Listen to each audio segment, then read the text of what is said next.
현장에 나가 있는 코로나19 취재팀장인 임소라 기자를 연결합니다. 임 기자, 지금 나가 있는 승리재단에서만 모두 20명이 확진이 됐습니다.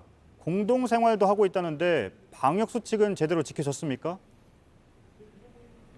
앞서 리포트에서 보신 것처럼 이곳에는 남자 기숙사, 여자 기숙사 2개 동이 있고요. 의류업체까지 있었습니다. 같이 먹고 자고 일하는 그런 상황이었습니다. 현재 역학조사가 진행 중입니다. 결과를 나와야 정확한 상황을 파악할 수 있겠습니다만 최근 IM 성교회발 집단 감염이 있었습니다. 당시에도 기숙시설에서 방역 수칙을 제대로 지키지 않아서 감염이 확산된 적이 있었는데요. 이번에도 그럴 가능성을 배제할 수가 없습니다. 그리고 이곳 기숙사에서 생활하던 강사 1명이 다니던 학원의 학생 2명이 확진됐고요. 이 학원 학생들이 또 다른 학원에 다닌 것으로 파악이 되면서 감염자 수가 더 늘어날 가능성이 커 보입니다.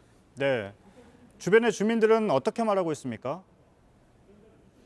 네, 조금 전 도착해서 주민들을 만나봤습니다. 주민들은 불안해했습니다. 평소에도 10여 명이 한 번에 몰려다닐 때가 있었다. 그리고 당장 근처에서 이런 일이 벌어지니까 나도 어떻게 될지 몰라서 상당히 불안하다라고 불안감을 호소하는 주민들이 있었습니다. 특히 일부 주민들은 마스크를 쓰지 않은 신도들도 봤다고 이야기를 했습니다.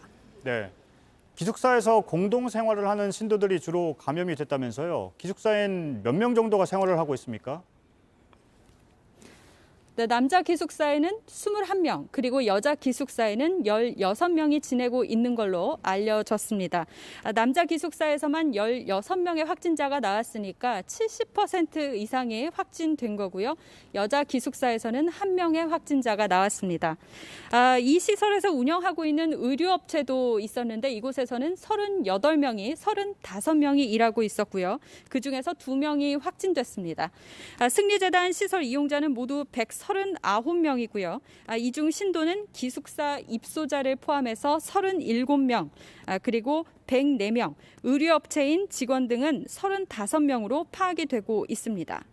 지금 수도권 기준으로 종교시설의 경우에는 좌석의 10% 이내에서만 대면 예배를 볼 수가 있습니다.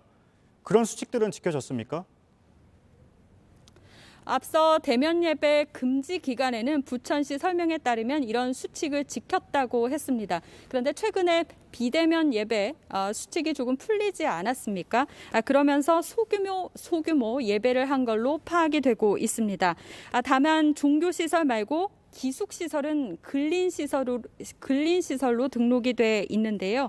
함께 밥을 먹고 잠을 자는 시설인데 이 부분에 대해서는 부천시 방역당국이 조사를 하고 있습니다. IM 성교회 사태 때처럼 기숙시설과 같은 방역수칙이 적용되지 않았다면 규정을 잘 지키지 않았을 가능성이 있습니다. 네, 한 가지만 더 질문을 하죠. 그런데 승리재단은 어떤 곳입니까? 네, 영생교로 불리는 이 승리재단은 1981년에 조희성 씨라는 사람이 만든 신흥 종교입니다. 기존의 기독교 세계관을 거부하고요. 자신이 천상천하의 하나님이라고 주장하기도 했습니다. 조 씨는 2004년에 숨졌습니다. 그렇지만 지금도 이 시설 1층에서는 조희성 씨의 사진이 곳곳에 걸려 있는 걸 확인할 수 있습니다. 네, 잘 들었습니다. 임소라 기자였습니다.